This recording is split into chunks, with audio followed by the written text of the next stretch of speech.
మాట్లాడారు. ప్రతిపక్ష నాయకుడిగా చంద్రబాబు గారు ముఖ్యమంత్రిగా ఉండగా, చంద్రబాబు గారు బీజేపీతో పొత్తు పెట్టుకున్నాక ప్రతిపక్ష నాయకుడిగా జగనన్న గారు ఎన్నో నిరాహార దీక్షలు చేశారు స్పెషల్ స్టేటస్ కోసం. ఆ రోజు జగనన్న గారు అన్న మాట, మూకుమ్మడిగా అందరు ఎంపీలు రాజీనామా చేద్దాం, అప్పుడు బీజేపీ పార్టీ ఎలా స్పెషల్ స్టేటస్ ఇవ్వాలో చూద్దాం అన్నారు. ఆ తర్వాత ఎన్నికలు వస్తే స్పెషల్ స్టేటసే నినాదంగా తీసుకొని జగనన్న గారు మొత్తం ఎంపీలను నాకు ఇవ్వండి, నా ఎంపీలను గెలిపించండి, నా ప్రభుత్వాన్ని తీసుకురండి, కేంద్రంలో స్పెషల్ స్టేటస్ ఎలా రాదో చూద్దాము, కేంద్రం మెడల్ వంచైనా సరే స్పెషల్ స్టేటస్ తీసుకొస్తామన్న మాట అవాస్తవమా? తీరా అధికారంలోకి వచ్చినాక ఒక్కటంటే ఒక్కటైనా నిజమైన ఉద్యమం చేశాడా జగనన్న గారు?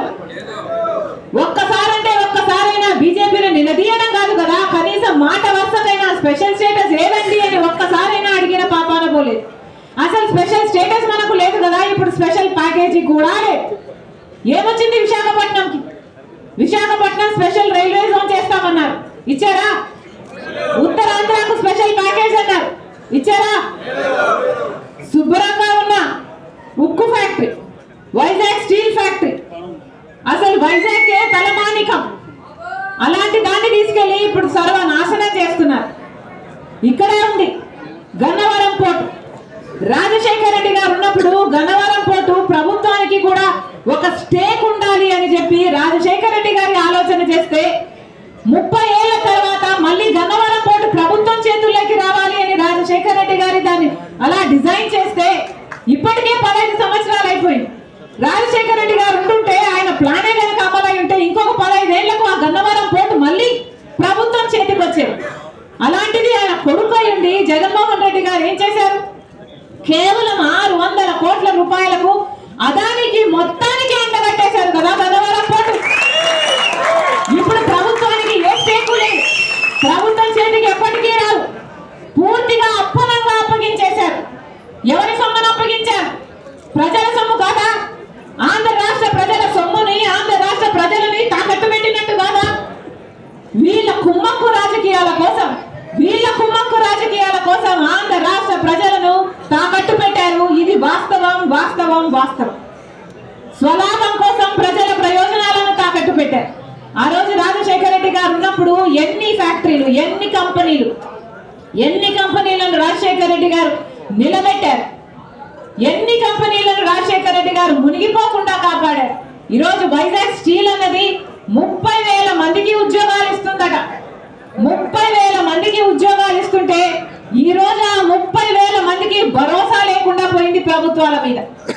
30,000 మంది వాళ్ళ కుటుంబాలు, ఎంతమంది బిడ్డలు, వాళ్ళ భార్యలు, ఇంతమంది జీవితాలకు భరోసా ఇచ్చిన ప్రాజెక్టు ఎప్పుడు కాంగ్రెస్ పార్టీ అధికారంలో ఉండగా ఇందిరమ్మ గారు వచ్చి శంకుస్థాపన చేసి కట్టిన ప్రాజెక్టు, రాజశేఖర రెడ్డి గారు ముఖ్యమంత్రి ఉండగా 3 మిలియన్ టన్నులు ఉన్న ప్రాజెక్టుని రాజశేఖర రెడ్డి గారు 7.5 మిలియన్ టన్నుల ప్రాజెక్టుగా చేస్తే ఇప్పుడేమో ఇప్పుడున్న ప్రభుత్వాలు, రాష్ట్ర ప్రభుత్వాలు, కేంద్ర ప్రభుత్వాలు మొత్తం ప్రాజెక్టునే నిర్వీర్యం చేస్తున్నాయి. కనీసం లాభాలు రాకుండా, కనీసం ఆ ఉన్న వాళ్ళకి కనీసం ఈ భూములు మిగులుతాయని కానీ, కంపెనీ మిగులుతుందని కానీ భరోసా ఈ రోజు లేదు అంటే కేంద్ర రాష్ట్ర ప్రభుత్వాల వైఫల్యాలు కాదా? ఆలోచన చేయండి. మళ్ళీ చెప్తున్నాం, బీజేపీ ప్రభుత్వం అధికారంలో 10 సంవత్సరాలుగా ఉంది. మనకు స్పెషల్ స్టేటస్ ఇవ్వలేదు, పోలవరానికి కావాల్సిన 90% నిధులు ఇవ్వలేదు, మనకు రాజధాని ఇవ్వలేదు, సంవత్సరానికి 2 కోట్ల ఉద్యోగాలు బిడ్డలకు ఇస్తామన్నారు. 10 సంవత్సరాలలో 20 కోట్ల ఉద్యోగాలలో ఆంధ్ర రాష్ట్ర బిడ్డలకు కనీసం 1 కోటి ఉద్యోగాలు రాలేదు, 10 లక్షల ఉద్యోగాలు రాలేదు, 1 లక్ష ఉద్యోగాలు రాలేదు.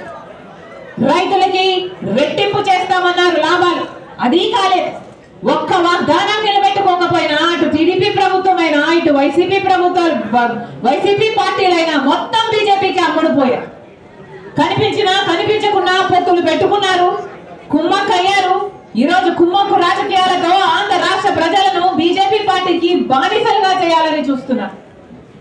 అందుకే ఈరోజు కాంగ్రెస్ పార్టీ ఇంత గట్టిగా నిలబడింది అంటే దానికి కారణం ఈ ప్రభుత్వాలు, ఏదైతే వైసీపీ అయినా టీడీపీ అయినా ఈ ప్రజా వ్యతిరేక ప్రభుత్వాలు ఉన్నాయో అవి పోవాలి, మళ్ళీ కాంగ్రెస్ పార్టీ అధికారంలోకి రావాలి, రాజశేఖర్ రెడ్డి గారు ఏదైతే 2 సార్లు కాంగ్రెస్ పార్టీ నుంచి ముఖ్యమంత్రి అయ్యారు, అప్పుడు రాజశేఖర్ రెడ్డి గారు అన్ని పథకాలు చేయగలిగారు అంటే ఎలా చేయగలిగారు? ఎందుకంటే ఇక్కడ రాష్ట్రంలో రాజశేఖర్ రెడ్డి గారి కాంగ్రెస్ ప్రభుత్వం ఉంది, కేంద్రంలో రాజశేఖర్ రెడ్డి గారికి అనుకూలంగా ఉండే కాంగ్రెస్ ప్రభుత్వం ఉంది. కనుకనే రుణమాఫీ లాంటి కార్యక్రమాలు కూడా ఎంతమంది లక్షల మంది రైతులకు 2 లక్షల 4 లక్షల మీకు అప్పు ఎంతుంటే అంత రుణమాఫీ చేసిన ఘనత రాజశేఖర్ రెడ్డి గారి అంటే అది సాధ్యమైంది కాంగ్రెస్ పార్టీ అధికారంలో ఉంది కాబట్టి. ఉపాధి హామీ పథకం రాజశేఖర్ రెడ్డి గారు అంత అద్భుతంగా చేయగలిగారు అంటే దానికి కారణం కేంద్రంలో కూడా అప్పుడు కాంగ్రెస్ పార్టీ ఉండింది కాబట్టి. అందుకే చెప్తున్నా, ఈ మతతత్వ బీజేపీ పార్టీకి రాజశేఖర్ రెడ్డి గారు పూర్తిగా వ్యతిరేకం. అందుకే మనందరం కూడా బీజేపీ పార్టీని తుంగలో తొక్కాలి. ఇక్కడున్న వైసీపీ పార్టీ అయినా తెలుగుదేశం పార్టీ అయినా ఆ బీజేపీ పార్టీకి తొత్తులుగా మారాయి కాబట్టి వాళ్ళను కూడా ఇంటికి పంపాలి. కాంగ్రెస్ పార్టీ అధికారం లేకొచ్చిన రోజున రాహుల్ గాంధీ గారు మొట్టమొదటి వాగ్దానం, మొట్టమొదటి సంతకం ప్రత్యేక హోదా మీద ఫైల్ మీదనే పెడతానన్న.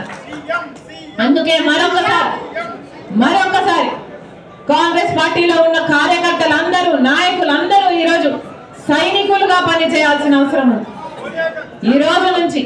ఈ రోజు నుంచి ఒక్కొక్కరము ఒక్కొక్క సైన్యంలా ఒక్కొక్కరికి ఒక్కొక్క కార్యక్రమం ఉంది అన్నట్టు, ఒక పని ఉంది అన్నట్టు ఈ 2 నెలలు మనం కష్టపడి పనిచేస్తే కాంగ్రెస్ పార్టీ అధికారంలోకి రాకపోదు. మనం చేయాల్సిందల్లా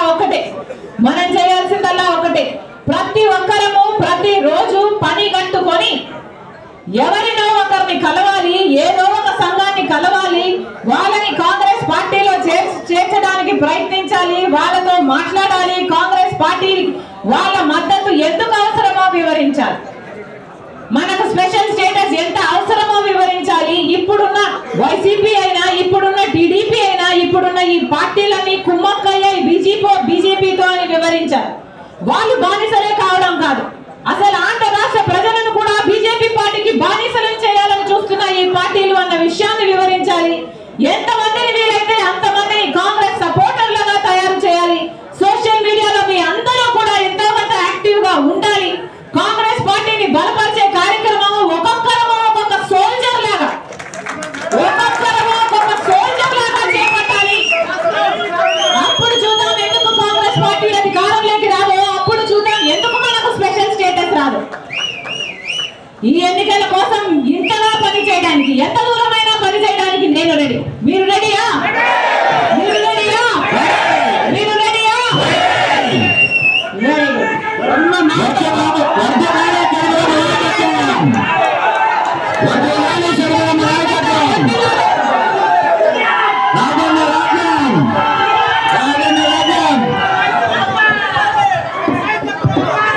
ఇంకా సభా కార్యక్రమం ఉంది, సన్మానం మాట్లాడారు మేడం గారు. సభా కార్యక్రమం ఉంది, సభా మర్యాద కాదు మాట్లాడారు జరగలేదు కాబట్టి మీరందరూ కూడా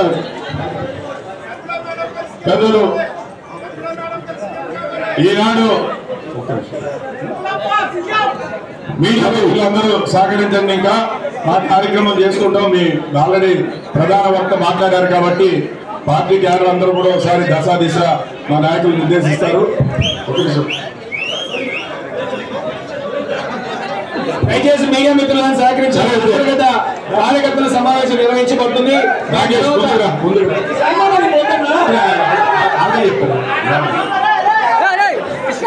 దయచేసి మీడియా మిత్రులు సహకరించాలి. ఎందుకంటే దాని తర్వాత అనకాపల్లి కార్యకర్తల సమావేశం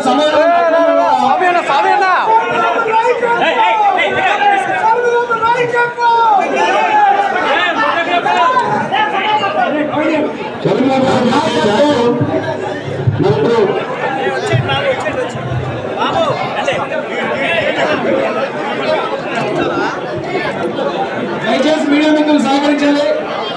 ఇక్కడ శర్మలమగారు ఇక్కడ విశాఖపట్నం జిల్లా కాంగ్రెస్ పార్టీ కార్యకర్తల సమావేశం ఉంది కనుక ఈ అంతర్గత సమావేశం దీని తర్వాత అనకాపల్లి